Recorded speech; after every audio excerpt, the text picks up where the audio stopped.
Blog Talk Radio.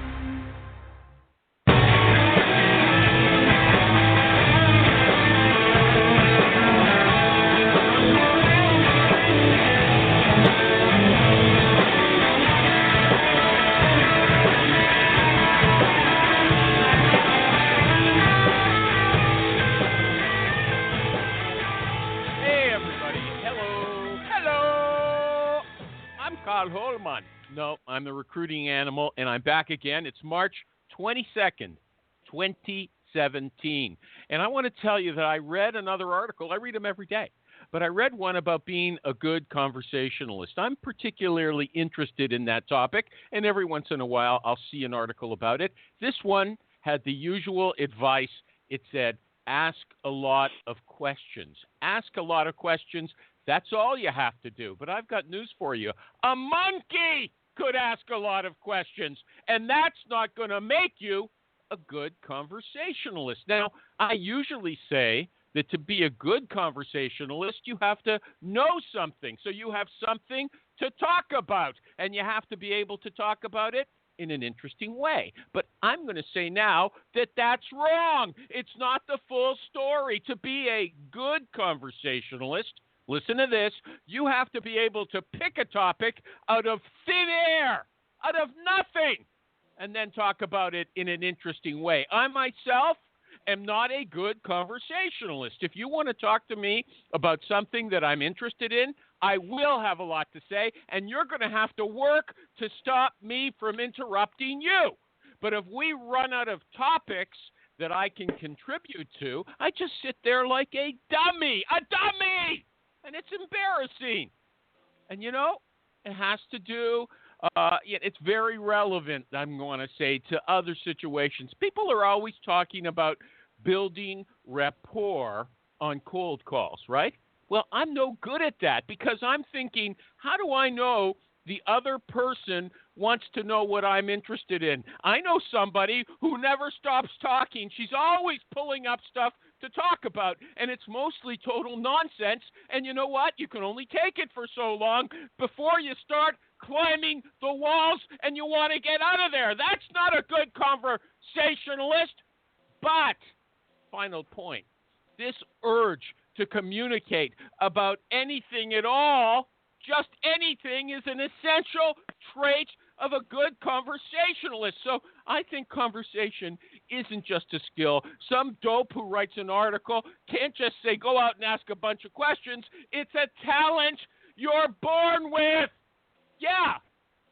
And what if you don't have it and you have to call strangers and you want to make them like you? Well, you're out of luck.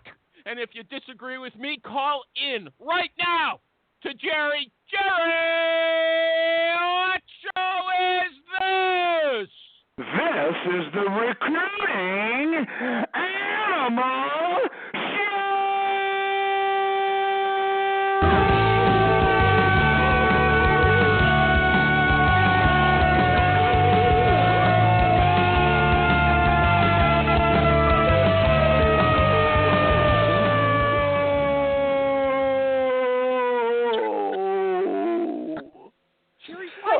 It was one of your greatest. Why? Why did you do that long, drawn out? You want to do it again? You lost it. You have no sense of what's right and wrong anymore.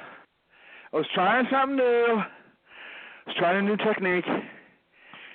And you know, pretty soon people are going to be begging me to play the tape. Okay?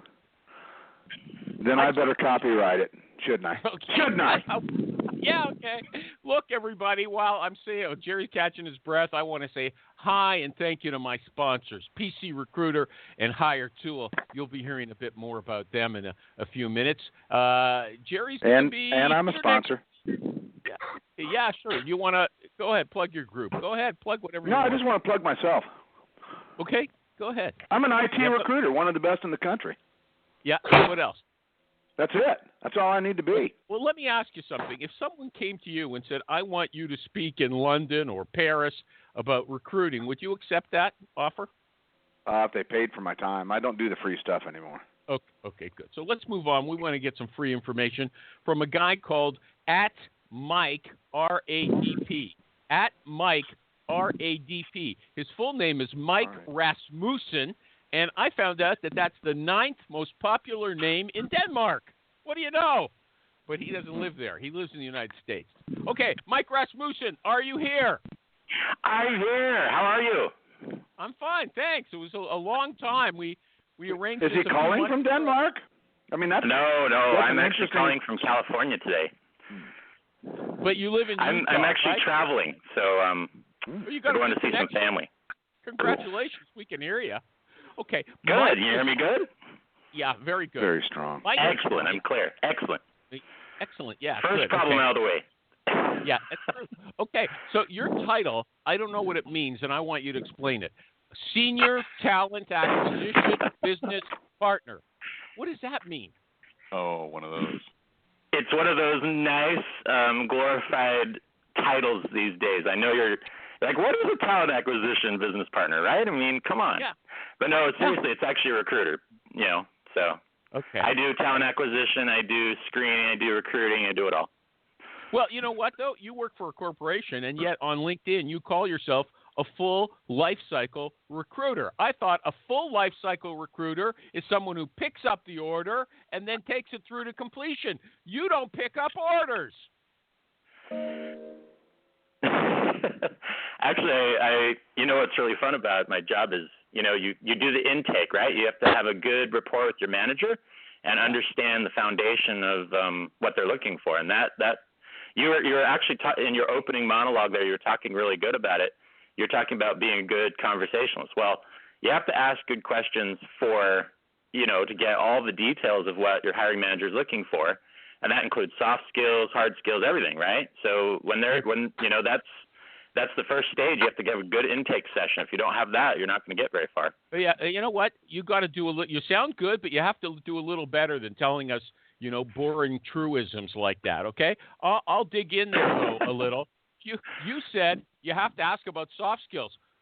Aren't they the same for every job? What soft skills change from job to job?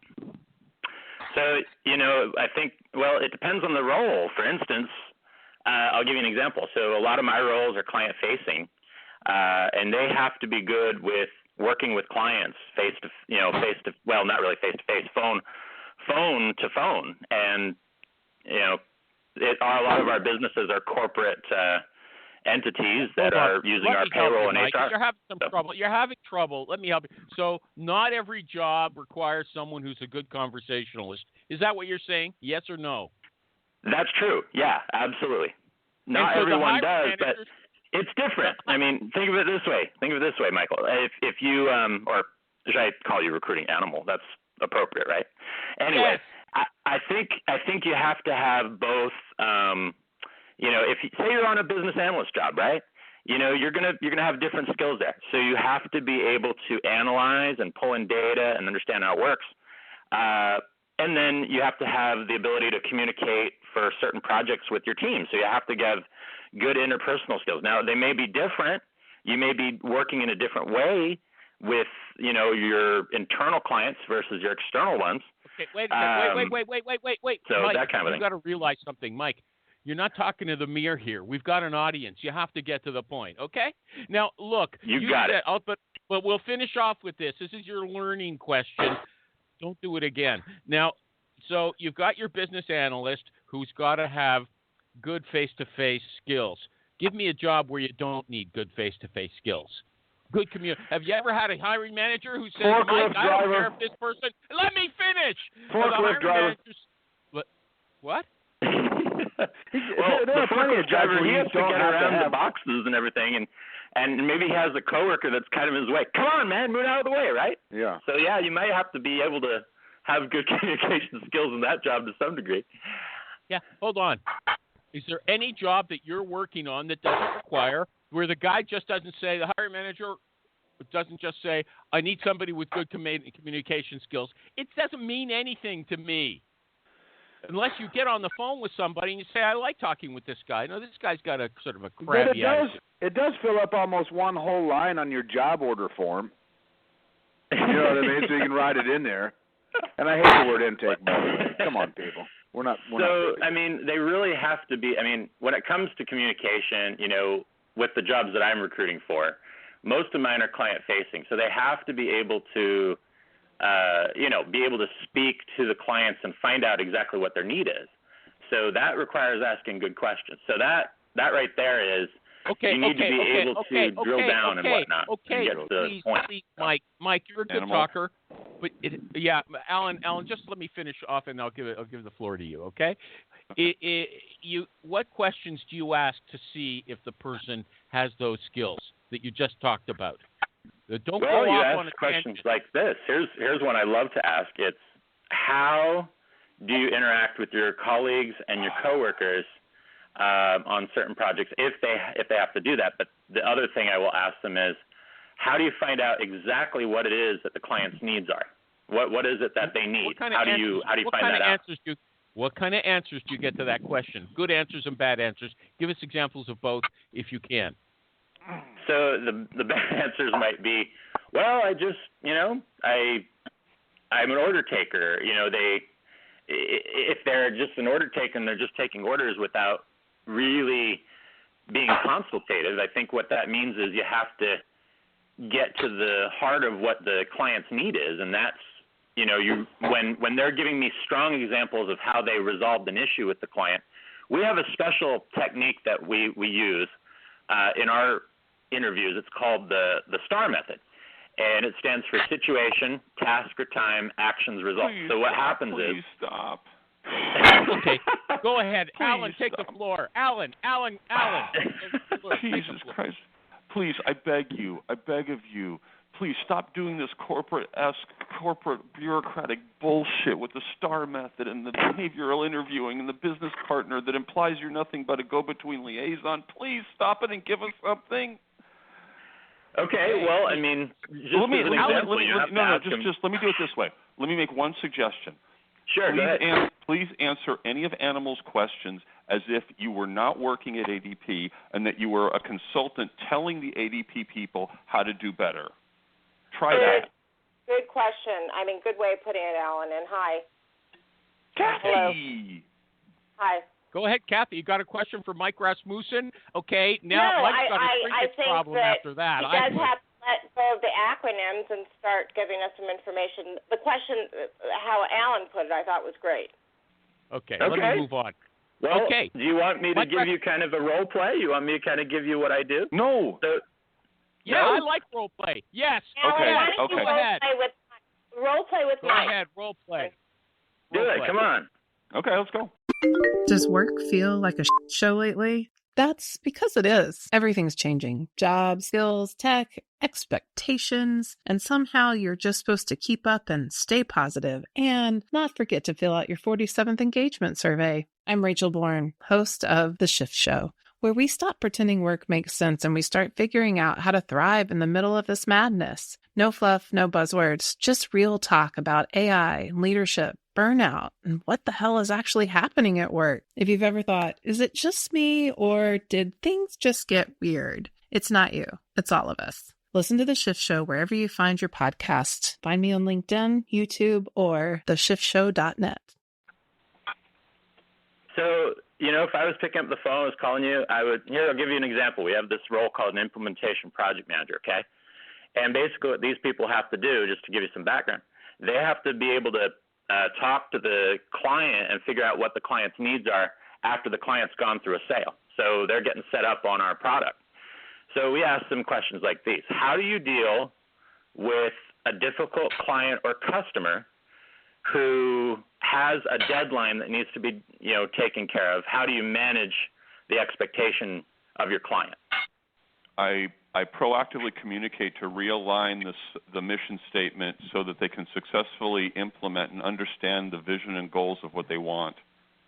Okay, now in the real world, I'd say I sit down and set up a regular meeting with them, whether it's every other day, every week, and we go through and make sure that what we're putting in there, if we're putting in payroll or if we're putting in HRIS, that we've got the project laid out, we've got the technical specs done, and we've got the people that are involved in the is in this the project. Going anywhere? Hey. Well, that's what I'm saying. What do you think? What do you think this boring answer is about? Let me dump this question. Let me move on, please, everybody. What about Mike, since we're talking about these intake sessions, what about what Amy, our friend Miller, calls the helicopter hiring manager? I call it the itchy hiring manager. Person gives you an order or a job description, and then, the next day you walk into your office, he's sitting in your desk. Now, that can't happen with you because you don't work on site, but he's calling you or she's calling you every day. How do you put that person in their place?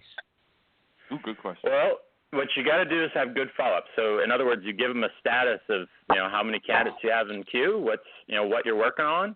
You give them a status of, how many candidates meet their criteria, and when you're going to have interviews on their docket, and then you make sure that you stick to that. The issue here is you want them to back off.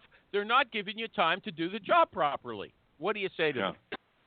Well, you tell them, hey, I need time to get some candidates for you. I need time to. You give them a realistic expectation. Say, hey, I need at least a couple days here, and I'm going to follow up with you by this date.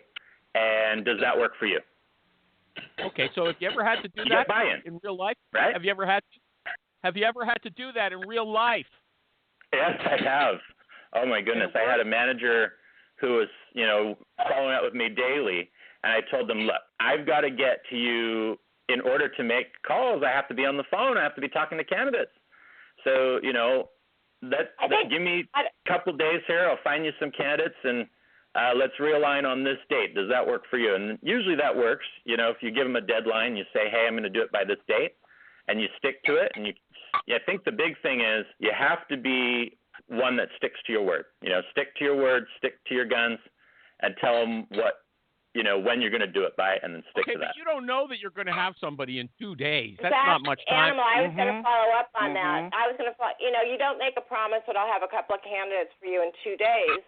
In 2 days, you may have 0. So what I would typically do would make a time to meet and explain to them why I have 0.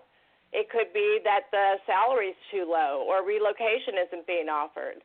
So at least you communicate once a week and give them, all of that information. Are you saying that you don't have a reasonable idea of whether you can deliver within a few days?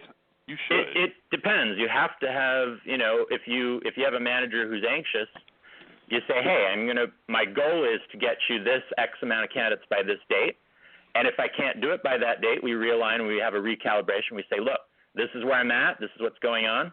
But if I make a promise, I'm going to do everything in my power to stick to it. Hold on, Mike. Before we leave this, okay. But let me just answer Jerry. Jerry said, Jerry implied that you should always be able to tell the hiring manager how long it's going to take to fill her position. That's not realistic. No, not. What? Stop! I didn't say that. I didn't say how long it will take to fill the position. You should know how many candidates you can have by, say, Friday afternoon. I mean, I've been doing this 30 years. I know what I'm going to get done between now and my target Jerry, I date. agree with you. You have to But Animal, for you to restate what I said as a prediction of when the job would be filled is categorically incorrect. Yeah, but Jerry, all I can tell you is what I'm going to do. I can't tell you how long it's going to take you to do what you're going to do. You were telling the hiring manager what results you're going to have. That's different from what you're going to do, Jerry. No, yeah, that's different. My results are what I'm going to do.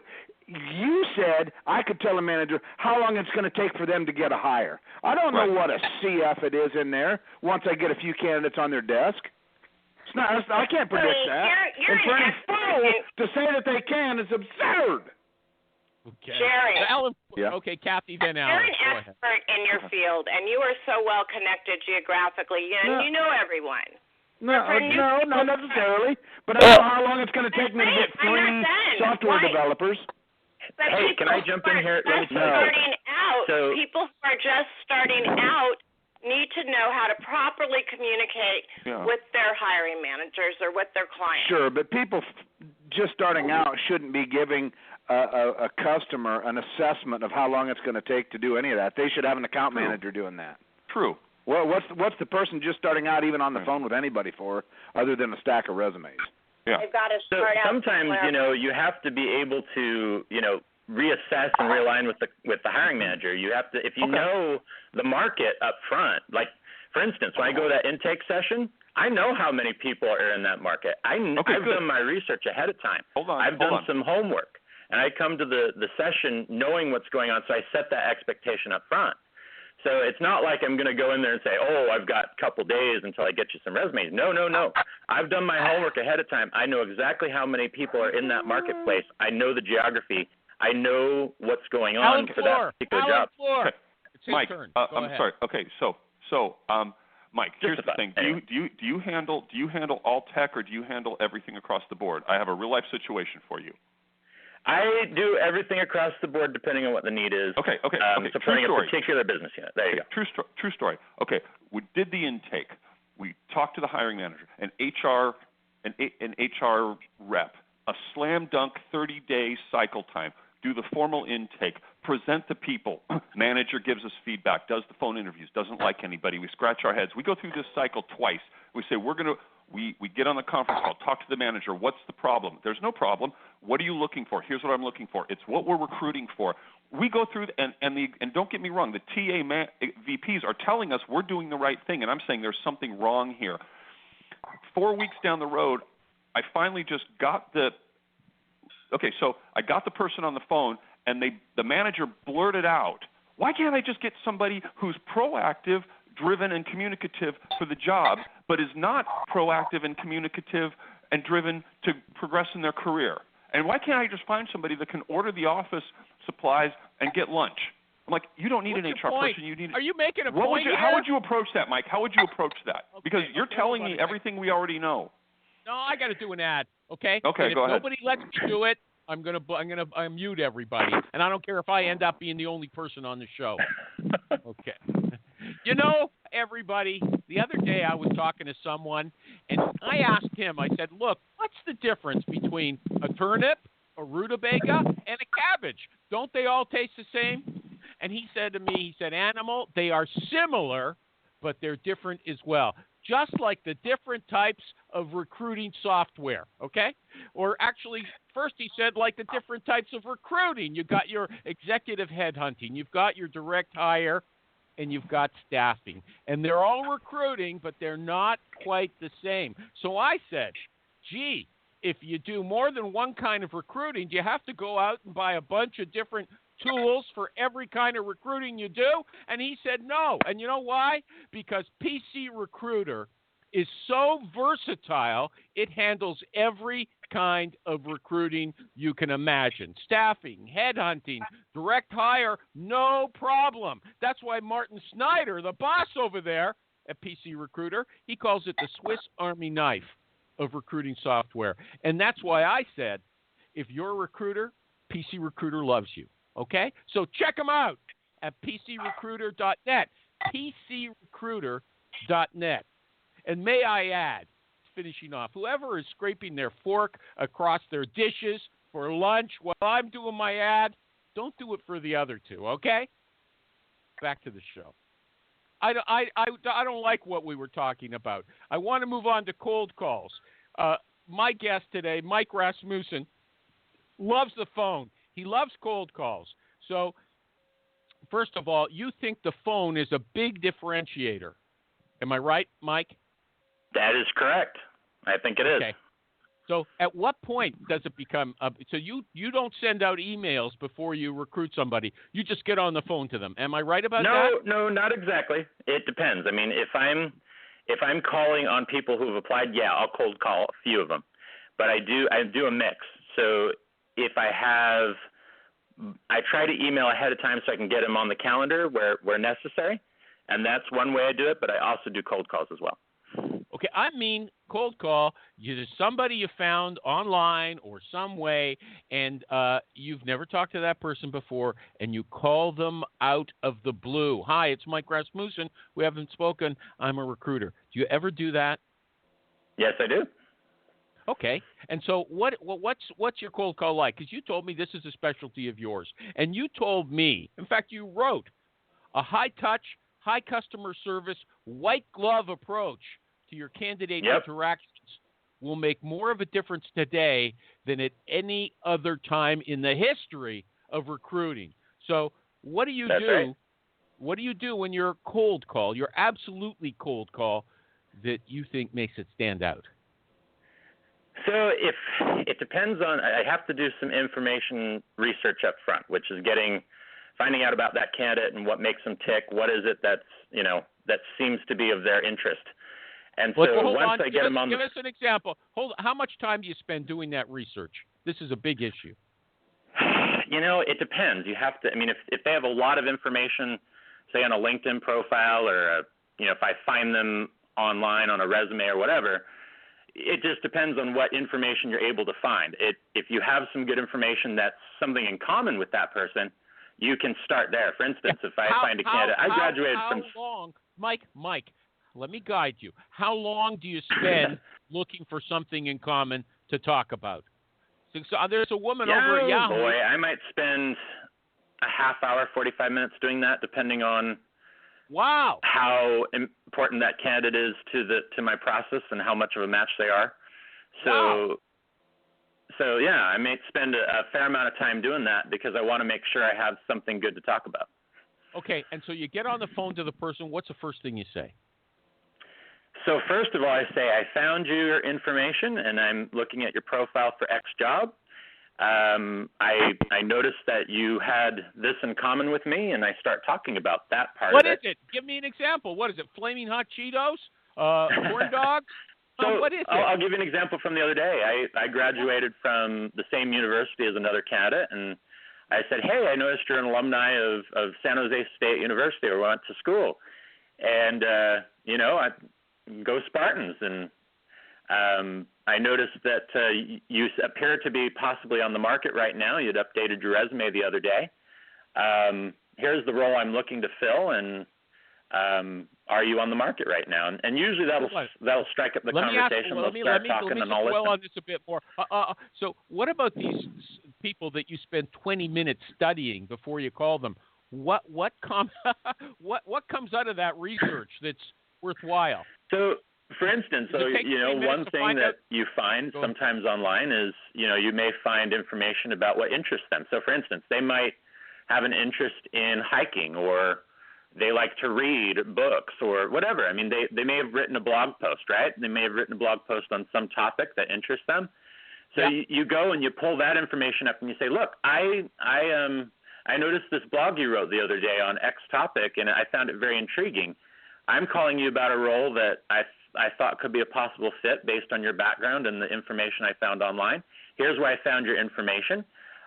You may or may not be looking right now, but are you open to hearing more? And if I get them live on the phone, that's the dialogue I'm going to have. If I have a voicemail, I'm just going to leave a quick voicemail and say, hi, my name is Mike Rasmussen from ADP. I found your information online. I was noticing a blog you wrote the other day, and would love to have a conversation about your career and what you're looking to do. And that's how you go. You talk about what interests them. You find out what. Those blog posts, are the blog posts relevant to the job, or could it be about bear hunting or something like that? Most of the time you're going to find blogs that, when you're looking for a professional person, they're probably going to have a blog that's really about, their professional life. Other times it might be something that's completely unrelated, but you try to build off of whatever commonalities or whatever you found out to strike up a conversation to show that person that you genuinely care. And that's really what it's all about. I mean, when you're talking about recruiting, it's people's lives are at stake. People's families are at stake. Their salaries and their career path. All of that matters to them, and you have to find what it is that's going to make a difference for them. It's got to be a win-win for them to proceed in the conversation with you. Let me give you what if. You see a blog post like I read today, and it's all about the different kinds of pizza slices that you can get in this person's city. And, pizza is bland. Pizzaville's not so bad. You didn't like it when you were a little kid, but they tweaked the sauce, and you think it's much better now, so you don't mind going in there. Would you talk to them about pizza? Maybe if it's something that that seems to strike up the conversation and get the break the ice, so to speak. You have to break the ice. You have to get into a conversation with them. Yeah. Would you put? You talk over me a lot. Would you put Would you send them an email with the subject line pizza slices? I don't know if I would do that necessarily, but I would find something that I think would interest them and catch their attention, that would get them to open up the dialogue with me. Can you give us an example of the subject lines you use in your email then? So, one that says, we are looking for, oh goodness, I have to think about this for a minute. So when you find out, I have to think of one specific example. So here's one. The other day I found a candidate who was interested in hiking, and he was into the outdoors, and I said, I'm into the outdoors and was noticing some of your information and had been reading a little bit about what we had in common. I have a role that could be of interest to you. So I put, we love the outdoors and think you would too. I don't know, it may sound cheesy, but I actually got a response. So the person reached out and said, yeah, you noticed that I love the outdoors. I appreciate you noticing that. And I noticed that you were looking at me for a role. I would love to talk. When can you speak? Okay. So one more question. It may sound cheesy, but it was something that worked. Yeah, that's what I want to hear. It's a nice, clear answer. What about for the voicemails? What's the return rate on the voicemails? So in a voicemail, once I've done my research and my homework, I have to find the most common things. So for instance, I'll say, I noticed you were writing about something you were passionate about in marketing, and it interested me about your background for this particular role that I'm looking to fill. I would love to have a conversation with you about positions that I have. Would you be interested in hearing more? I'm calling from ADP to speak with you about a project manager role. Would you be? How many voicemails will you leave? How many follow-up voicemails? I give it a couple days. So if I don't hear back, then I'll try again, and I may say something like this. I left you a voicemail the other day, just following out with you. I don't know if you're on the market right now. You may not be. You may be happy where you are. But do you leave that at a work phone? I don't. I try to find their personal phone number because if I have to, you don't phone I the may office? leave it at their work number if that's the only number I have. But I'm going to be a little bit more sensitive in that situation. Why? Who's listening to their voicemail besides them? Well, you have to be a little more creative. So, for instance, if you're calling into a work phone number, they may be in a situation where they're, who knows who could be listening. So you might have to be a little more creative and say, I'm reaching out to you. I had left you an email the other day about something that I noticed that we had in common and would love to speak to you about that when you have some time. So it's that kind of a thing. Or, for instance, here's another example of something that works really well. If I notice that someone went to a conference for a niche role that I'm trying to fill, I'll reach out to them and say, look, I noticed, this is my voicemail, the extent of it. I noticed you spoke at a conference on X topic and was very interested in your background. I was very impressed with the topic material that you had covered. Would you be interested in hearing more about a position that I have? And so and you might leave that at their work phone if you have to, but I love folks that are at conferences and professional associations. I think those are great resources to find great candidates. Okay. And it's actually a good way to break the ice. So. Okay. Anybody got feedback we talked about the subject lines, the voicemail. Kathy, I don't know what your complaint was.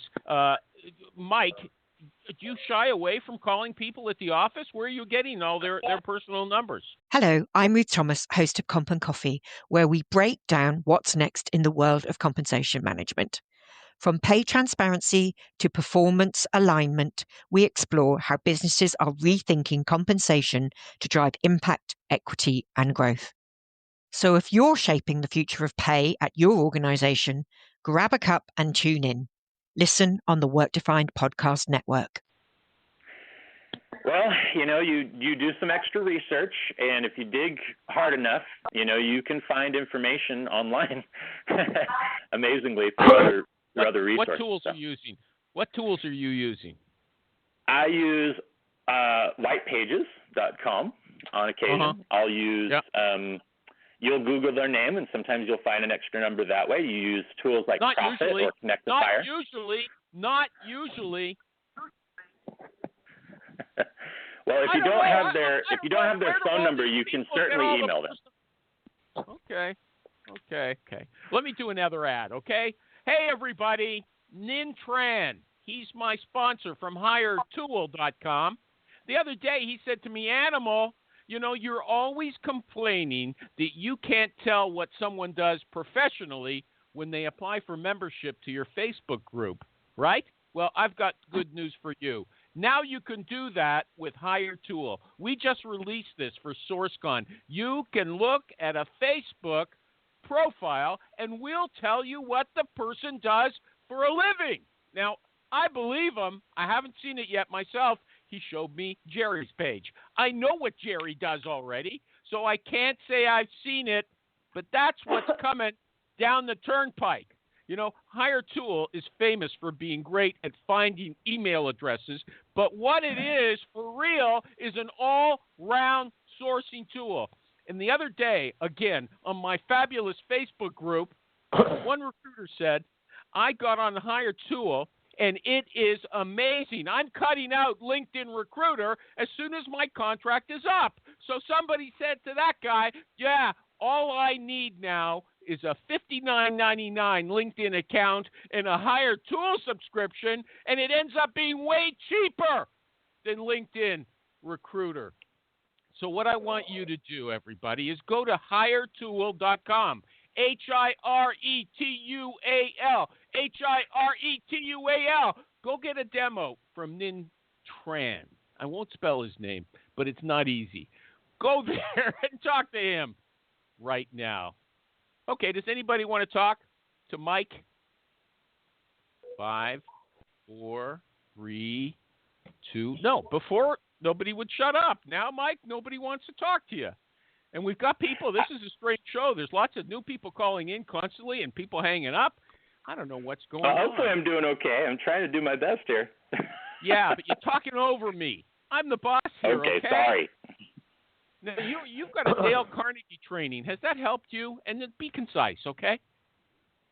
You know what? Actually, I love Dale Carnegie. I found that, you know, the principles have been incredible in my life, and they've helped me in a tremendous way. You know, one of the things about Dale Carnegie is, you know, try to find out what sincerely interests the other person. And I think that's really the heart of cold calling, you know, or reaching out to any candidate in general.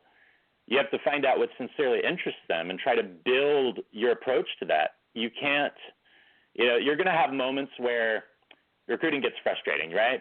But at the end of the day, what really drives me is finding the right home for that candidate and making sure it's a good fit for the hiring manager. That is what drives me.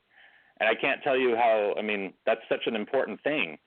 And finding out what really helps that candidate to be successful is the heart of everything we do. Hold on a second. Okay, so you've got all kinds of articles saying that you have to be nice to the candidates. You got to, you know, give them, like you said, white glove service. It's got a candidate experience is the biggest thing in the world to you. Make them feel good. Why? Are you saying that most recruiters don't do that? You know, there's a lot of people out there saying now that the recruiters today are worse than they've ever been. The service they provide is the nastiest. It's shoddy. It's no good. Are you one of those guys who think that recruiting, I'm going to quote, is plagued by a level of unprofessionalism that we've never seen before? Do you believe that? It depends on the person and it depends on the situation. I'm not going to judge the entire industry across the board because I don't think it's fair, but it comes down to each individual. I mean, honestly, if you're going to be in this business, you really need to do everything in your power to follow up with each candidate at each point in the process. Yeah, but that's not what I'm asking. From the beginning to the end. Listen to me. I said, how many people aren't doing that? Since you're talking about it so much, I have to assume that it's not being done. That's why you keep stressing it. Now, maybe you don't know. Say, you know what? I just have the impression not everybody's doing it. I don't know what other people I'll agree with you. I think that not everybody's doing it. I can't put an exact number on on how many are doing it versus not. So I don't want to paint a broad brush and say that because that's not fair. Okay, I'm moving on. But I'm moving on. I don't think everybody is. I'm moving on. I don't think everybody is. I'm moving on. Move on. Go ahead. Yeah. Okay. You talk a little too much about stuff. Okay, I want to cut you short so we can get to the meat of some issues. You love Go ahead, man. You love conferences. You said, I found some new sourcing technology tools that help me hone in on some key hires as a result of the Innovation Lab at SourceCon. What new tool helped you actually go home and do a better job? Well, I have to give a shout out to HireTool. So Nintron and his team and your sponsor are doing a tremendous job. They have an amazing tool. And I love it. I'm trying to use it myself when I can. I think that's a fabulous tool. Other tools that are out there are, Profit. I love Profit. I think it's a great tool. And it may be something that I still use LinkedIn and find it to be useful from time to time. That's I think not it's a little costly. I'm glad you gave a shout out to my sponsor. But I said you went to this SourceCon and you think it's fantastic. And I'm wondering what you learned at SourceCon that you couldn't learn just by reading articles online. Well, first of all, you learn some best practices of sourcing, and you learn new tricks that help you find folks that you wouldn't otherwise find. The purple squirrel, as we call it. So that you learn a lot of new tools. SourceCon is a wonderful opportunity to go and meet with and share ideas with others as well. Don't make me look bad. First thing, when I start talking, you stop talking. That's what I'm trying to teach you. Sir. Okay? Yeah. You got it. You go to SourceCon. You're finding out about the tools at SourceCon. I'm just saying, can't you find? I know it sounds like maybe you just like being with the other recruiters in person, but is there any information that? Well, that's okay. Not all of it. You learn some good tricks, and you learn some new tools and ways of approaching your sourcing. Are you learning things at a conference that you can't learn just by reading online? You know what? Honestly, I think you could learn those same things online. I'm not going to lie. I think you could. But when you're there with others and you're actually sharing knowledge between each other, and it's in a setting where maybe you have a hot topic. Sometimes they have what they call roundtables. So you go and you sit and you talk with other recruiters and you brainstorm about a certain issue. Yep. And they have certain topics that they cover there. That's a good thing. And you bounce ideas off each other. That's what it's all about. So sometimes that it's an incubation of thought that takes place. So that's very helpful, and I find that useful. But even online, you can find that too. Okay. Anyway, I was reading today about a company called ThinkX. They got a lot of publicity. They were making these special underwear for women on their menstrual cycle. And so they were very frank about it. And they had these pictures on the buses in New York. It was quite a sensation.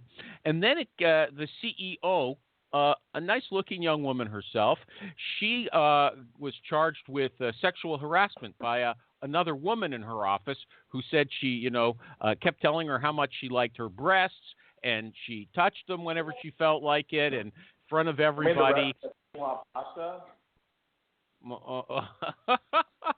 Anyway, I'm not making this up. This is for real. ThinkX. You can just put it. There's a lot of articles about it. Once there was a lot of press about a company like that, do you think you could recruit for that firm, or would that be fatal? Ooh, I don't know how to answer that question. Okay, I'll pass on if you don't. Just say no answer. I don't think I could, honestly. I couldn't. What if she stepped down? But she did step down in the end. She's accused of all kinds of things. What if she stepped down? Would you not feel that you could go into people and say, "Hi, I'm recruiting for a company that it's got a lot of bad press, but things are changing there now." Wouldn't that be a good basis, a nice solid basis for presenting the company? That's an employment branding nightmare, to be honest. I mean, just the fact that they have that going on is a PR nightmare. So I wouldn't touch that with a 10-foot pole. Okay. Do you ever recruit on Twitter? Recruit on Twitter? Do you use Twitter for recruiting? Every now and then. The way I use Twitter is I actually, I have my own followers, so I'll send out articles periodically about different topics that are job seeker related that I think might interest them, and same for LinkedIn.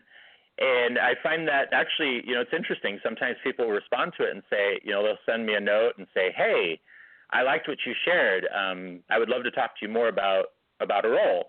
And so that's usually how that typically will help me. But every now and then I'll shoot out, or I may do a Twitter post for my jobs and whatnot. Okay, but Matt Charney, he says that pipelines are about as, those emails that go out on your talent pipeline, they're about as popular as emails from Nigerian princes trying to make you a lot of money, okay? But you seem to think that these talent communities or pipelines are worthwhile. They are. They can be. It depends on how they're managed. If you have a good recruiting branding organization that's sending out relevant items to, you don't want to spam them obviously, but you have right, a when if they're spamming, it's going to be that way. You have an email pipeline situation.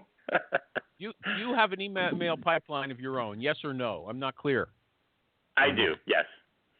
And so do you have people who you send out the email, or you send out like a bulk email to your crew, and you get replies back, yes, I'm interested? I do, Okay, so then it's worthwhile, and the information you send out, it's job hunting information and career information, or is it information about your company? A mix of both. Okay, because you talk up Paul de Batigny's. He's been on the show many times. I like to call him Paul de Batigny's, but it's Batines, I think it is, if I remember correctly. And you said he's so smart because he goes out and meets people personally. He talks to all of the relevant professional associations in Minneapolis, and he gets himself on local TV all the time. And all recruiters should be making a point there of sort of making themselves career gurus and putting themselves physically in front of potential candidates. Do you believe that? I do. Absolutely. 100%. You do it yourself? I try to do as much of that as I can, yes. I try to get out and in my local community, in Utah, I try to go to professional associations as I'm able, and try to get out in front of relevant candidate pools where I can, yeah. And does it lead to good candidates? It does, yeah, absolutely. Okay, because these outreaches through email lists and going to speak to people in meetings or even posting on LinkedIn, you have to wonder if it's the loser candidates, the people who can't find jobs on their own. They're coming to you just to attach themselves to you as a desperate last measure. You're saying that's not what happens. You get quality people responding to the social media and actual on-site. You get a mix of both. I mean, you're going to get a mix of both, but you still have to try to treat even the ones who may not be necessarily a fit for your company with the dignity they deserve, because they could be a client. What does that someday. mean? Because they can leech a lot of your time. What do you do? Well, you got to be polite to them. I mean, if you can. Sometimes it may just be the smallest of things. I know it may sound funny, but if you take some time just to have a quick conversation and give them some feedback about how they might conduct their job search, or give them a quick resource, just job hunting links on a couple of articles or whatnot.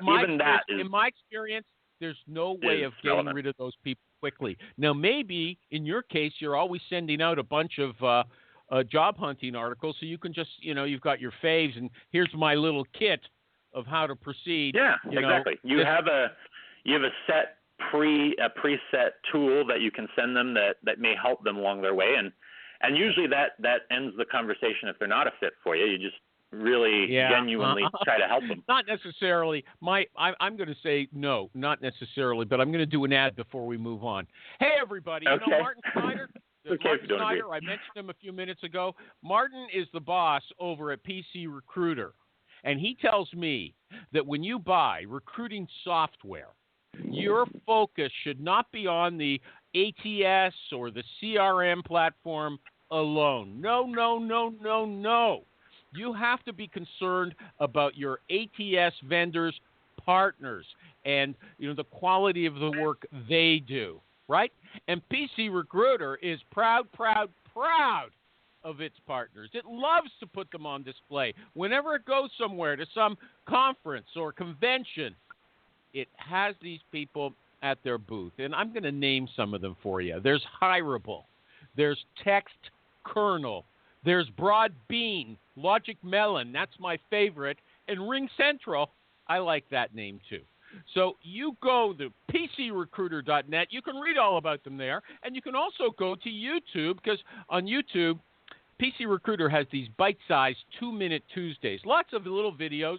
And you can actually see how PC Recruiter works. It doesn't have to be a mystery. You don't have to say Recruiting Animals talking about PC Recruiter all the time, and he doesn't tell me anything concrete. Well, I am telling you. Go to YouTube and you can find out for yourself. Is that enough? I just had my guest say when people ask him how they can find a job, he tells them what to do. He doesn't want them to keep coming back and bugging him. So I'm telling the same thing to you. Go over there, YouTube, 2-minute Tuesdays. You'll find everything you want to know about PCRecruiter.net. Thank you. Okay, building trust. You know what? You talk a lot about building trust, all I've heard so far about building trust is that you look up the guy's blog posting about what he likes to barbecue, and talk about, and you come in with your first line, hey, you know what? I like the Weber barbecue as well. And you know what? I happen to be a headhunter, a recruiter, and I'm working on this job, and I think maybe it might be of interest to you. To me, I have to tell you, they can see through your initial statement of personal interest, and they know that you don't mean it. They know it's a come on. Now, maybe that's not an issue. But I always wonder about that. If the blog posting or whatever you're referring to is something from their own technical profession, I think it's more relevant. Although that's right. That's what I'm talking about. Yeah, you try to keep that relevant as much as you can. Yeah, but I kind of like the out there kind of approaches as well. The Cheetos and corn dogs and stuff like that. Do you read cover letters, Mike? I do. They're interesting. Sometimes. If one of the things I've noticed about cover letters, sometimes they're just, they may be full of fluff on occasion, but every now and then you get one that's really killer and you're like, wow, that's interesting. They actually took time to do research on several points about your company, and they really took the time to really do their homework. Give me an example, please. Give me an example. So, for instance, I had one that was really solid. He went to our website, and he actually went through step by step some of the history of our company and what had impressed him about some of the developments about what we'd been doing in the industry. And he went line by line and quoted some of the things about some of our accolades and some of the other things. So I thought, wow, this is a guy who actually took the time to do the research, and that's the same approach that I'm trying to do when I'm reaching out to. I mean, you're trying to find the one thing that may open up the dialogue, and you have to tailor that. That's really not every person's going to respond. If I see some guy quoting the company's history to me, that's like absolutely no proof, no proof that they can do the job or about their, viability. Maybe so, but at least they took the time to do the research and they actually delved in. I mean, seriously, it's sometimes. Am I on? Yeah, hi, Jerry. You want to say something? No, just come on, Jerry. Tell me, what's up? No, I was on. That's all I wanted to know. I got another question for Mike. Mike, do you try to mirror people? You talked a lot about Dale Carnegie and stuff like that. Do you look for, how this person communicates and try to feed back the same style to them? It really depends, honestly. I mean, it has to be genuine. It has to come from something that's going to really connect with that person. And that, to me, is the most important thing. It can't be canned. It can't That's a no. You know what? Let me decipher it. That's a no. I don't mirror people. I just give them me, and they can take it or leave it. You know what? I'm kind of I am who I am, man. I'm not. I am who I am. Jerry is who he is. He's a guy who eats potato chips on the show and likes to crinkle the package into the microphone on his phone. So that was an accident. Yeah. That actually makes me laugh. I love that. Like the person earlier who was rubbing their fork across their plate. Yeah. Was that Jerry? Maybe. I had a paper plate and a sandwich. Oh, okay. Okay. What about this? Should a recruiter be tenacious? Yes, they should be. And when I say tenacious, I'm talking about really being. You just have to have persistence in your efforts to fill your role, and that's what that means. Whether you're a payroll pro or an employee wanting to understand your paycheck better, we've got you covered. Tune into It's About Payroll for expert insights on payroll trends and compliance, or check out It's About Your Paycheck, the go-to podcast for employees looking to understand their pay and rights. 2 great shows, 2 great hosts. Listen now, brought to you by Work Defined, where payroll meets clarity. Okay, but not because... What about when you say, I think you got the guy on the phone or the woman, and you say, I think this might be of interest to you, and they say, Mike, no, it's of no interest to me. Should you be tenacious and say, yes, I think it should be of interest to you, and I'm going to tell you why? No, because then you start crossing the line of being pushy at that point. So and you don't want to be pushy. You don't believe that the sale begins when the customer says no. You don't believe that being persuasive is a part of the recruiting function. Am I right about that? Well, it depends. I mean, sometimes if someone is... Just get that out of your vocabulary. It depends. I don't like hearing that. That's what you say at every... I want a straight answer. It depends. Okay, so I think that there are times that it's called upon that you do need to be tenacious. That you do, I mean, especially if this person's a fit, but you have to be careful that you're not crossing over the line of being...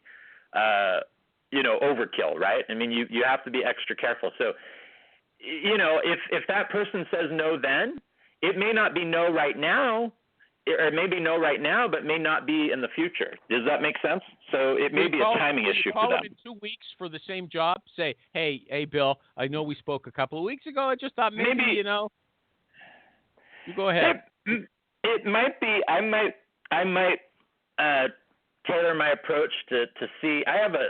Sometimes I have a spreadsheet when I'll know when I contacted certain people from my CRM, and when it comes to that point, you know when you contacted them last. So I try to wait at least a month. I think a month is a good, reasonable timeline to check back in. Really? Okay. And what about? And I'd ask them. I'd say actually at the end before I close that call. I say, well, you may not be interested right now, but would you be okay if I checked back in with you to see where you're at and maybe say a month or so? What if they say no? Yeah, that way they know. That way they know when your timeline is, and then that way, you set the expectation with them when you might be following up again. No. You're giving them the opportunity to say no. That's not good. Okay. And here's another one. You might open the door and say, hey, It sounds like you're not looking right now. It's not the right timing for whatever reason. Can I ask you what your purpose is, why you might not be interested right now? And you just ask them that point blank, and you ask for that clarification. And if they give you a good answer, you say, well, would you be open if I followed up with you in, say, a month or two? Would that be okay with you? And when do you ask them if you could put them on your mailing list? Well, I mean, it depends on if they're open to that idea.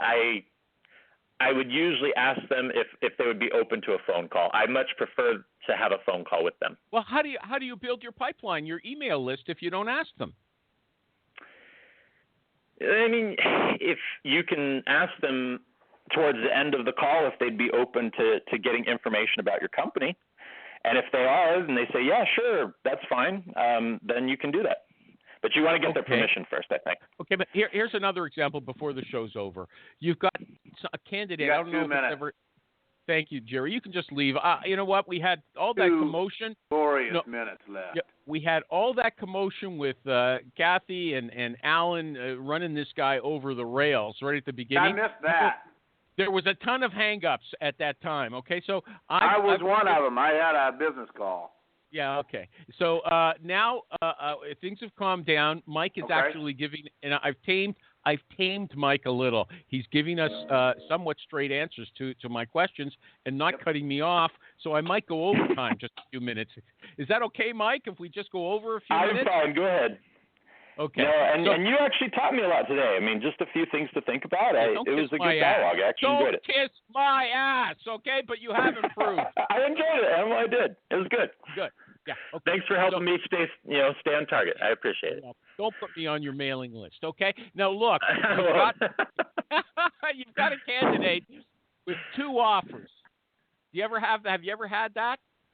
Oh yeah. Okay, so we're talking about persuasion and being tenacious. Are you going to try to talk the person out of the other company? Yes, I will actually, because there may be a time where, you have to come to the table with and find out exactly what carrot is going to make that person want to go with you. And I'll give you an example. Just yesterday, actually, this happened. I had a candidate with 2 offers. And I was explaining to her, I said, look, we're going to try to get you the offer as quickly as we can. We're going to try to go to the mark that you wanted. We understand you got another offer here. What is that offer? And she gave me the number, and I said, okay, if we get you to this number and we do these specific things, will that be enough for you to take our offer? And she said yes. And so we did, and she accepted. So I think there's times where you have to kind of get the answers as to what's going to close that candidate and what matters to them. And you also talk to them about the big picture of how that will help them develop in their career and what that's going to look like in the future. Don't you draw up 2 columns, one the other company and one my company, and show them a checklist of how you're better than the other guys? Do you actually do that? Go head on head, this company versus that company?